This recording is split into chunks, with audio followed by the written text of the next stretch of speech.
Alright guys, we're going to take a few minutes and we're going to go over what goes into a diaphragm so it'll help you making more accurate choices about what's going to best work for you. To start with, let's start with the latexes. So latexes go as far back, like the earliest diaphragms that I ever heard being made of were actually built out of condom.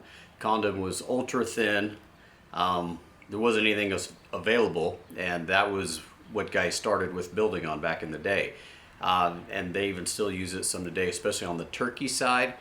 It gives you an extra note. It's a high-end yappy sound, but it's thin enough it just has a nice pop to it.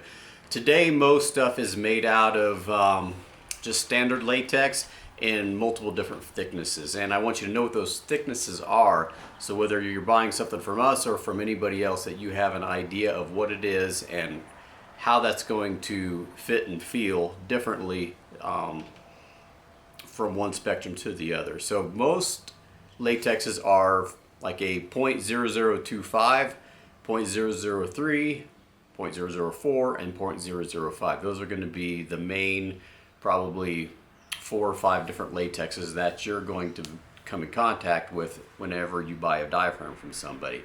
The 0.0025 is on the thinnest end of the spectrum.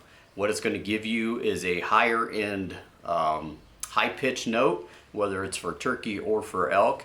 I really like that about that latex. However, one thing to be aware of, being thinner, it's also not going to be as durable. But being thin, you can stack it out into a double reed, triple reeds. It has a lot of dexterity into it on how we build and how we use it. But just know that it's on the thinner side, and the longevity is not going to be as that of something thicker. 0.003 is going to be right in the middle of the road for what guys like to run. It's a very, very popular thickness because it kind of gives you both ends, gives you some high pitch range, but it also runs very easy. 0.004 and 5 are the thicker end of things. The probably benefit of those is going to be they're very, very stable to run, and they're very, very consistent in the pitches and the changes. Another note on the large frame versus small frame dilemma, because that's what you're going to see out there the most and have to make a decision on, really comes down to the stretch. So we get latex in these little cubes and we stretch it out on the diaphragm call press. The difference that really stands out on small frame versus large frame is a large frame, if I put it on a scale of 1 to 100, I'm going to stretch that at say 90, versus the small frame, because it's almost an 1/8 inch narrower than the large frame. The stretch on that is honestly going to be like, instead of 90, it's going to be like almost a 30. In some cases, the thicker it gets, there's even less stretch, and you'll just lay it in there into the call press and punch it out.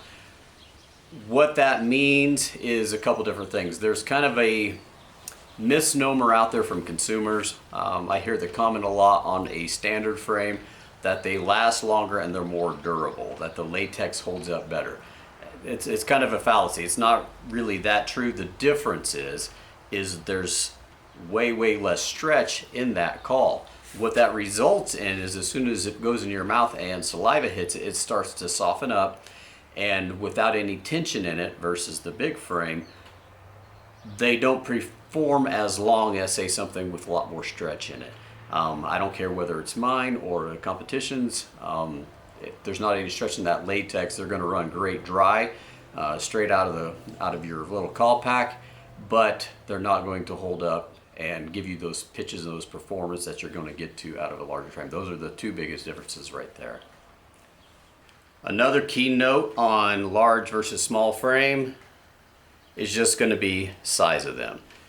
So what size is going to give you, yeah, there's a few different characteristics on how they run, but the biggest thing I can really state that's important is some guys are going to say it fits or it doesn't fit. I don't believe that per se. I think you get used to a certain width. So the bigger standard frames, like I said, if you look at the standard and you looked at the small, there's quite a bit of variance there. And if I hold this up, so this is a turkey frame. So there's 6 million turkey hunters out there, guys. I think that's kind of a rather telling note.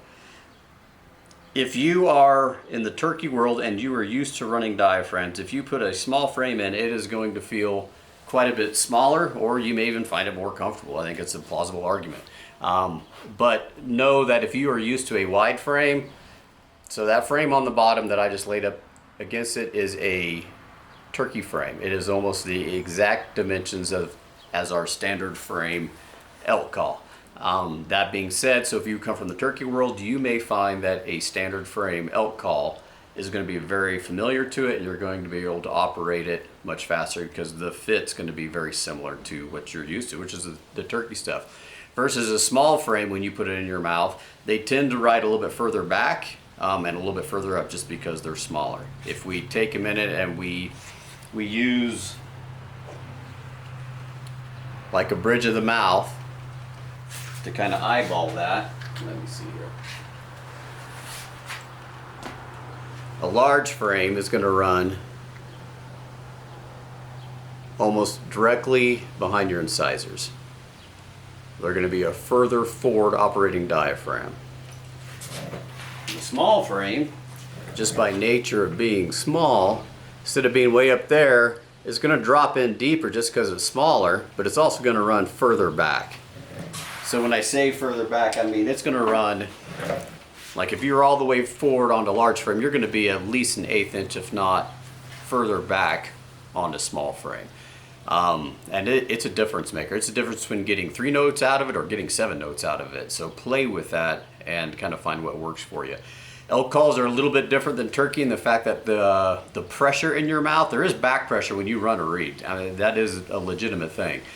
Grunt tubes make a difference, size of mouthpiece makes a difference, but also where that reed sits makes a difference. So kind of keep that in mind.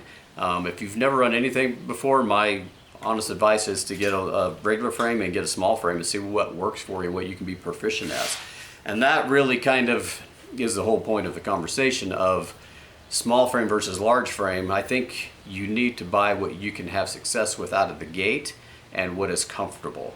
And what you are used to. I'm not a big guy. I can run. It's funny because everybody's like, man, it's a big frame. Big guy must run it because it's just going to fit in your mouth differently.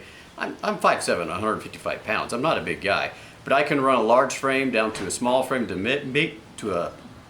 a medium frame without too many changes. It's just what I get used to. If I'm building on a large frame and I have one in my mouth, which is kind of how we build, we'll set up, we'll go to building, and I'll run reeds as we're building just to keep my tolerances in check.